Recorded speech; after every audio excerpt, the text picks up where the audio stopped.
police are still looking for the thieves who they believe stole 2 bodies out of a cemetery in Plains Township earlier this month. People who live nearby say they want answers too. And 2822's Avery Nape was at a taxpayers meeting this evening to find out what the township is doing to rectify the situation. He joins us now live in the studio to explain. Avery. Nick, Candace, good evening. While no family members showed up to the meeting, 2 concerned citizens did. One of them is a funeral director who has been an advocate for families of those buried at the cemetery from the start. Here's what they had to say.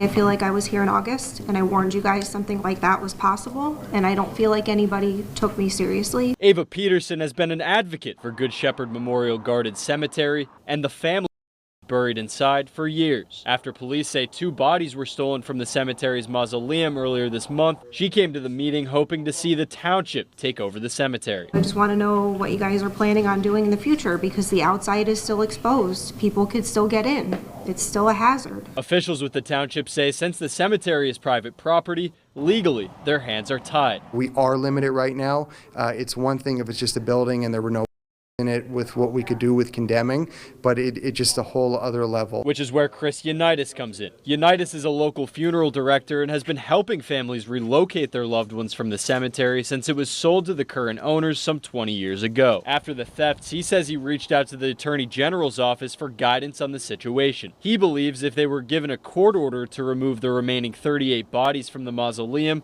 the answer may lie underground. When the cemetery was originally built, there were ground crypts that were put in the ground, and we're going to pursue looking at them to try to see if this is a viable option. An option Unitas says is a last resort, but without communication from the cemetery's owner, Unitas, Peterson, the township, and family members of those left in the mausoleum just want something to be done. The mausoleum itself is on borrowed time. We're going to have to find a home for all of these people. I don't want to go up there one day and that building have a catastrophic collapse, because at that point, we're not going to be able to identify who's who. Commissioner Viscontini says the police department does have leads on who is responsible for the thefts, but would not comment further as this is an active investigation. Live in studio, Avery Nape, 2822 News. Nick, back to you. Thanks, Avery.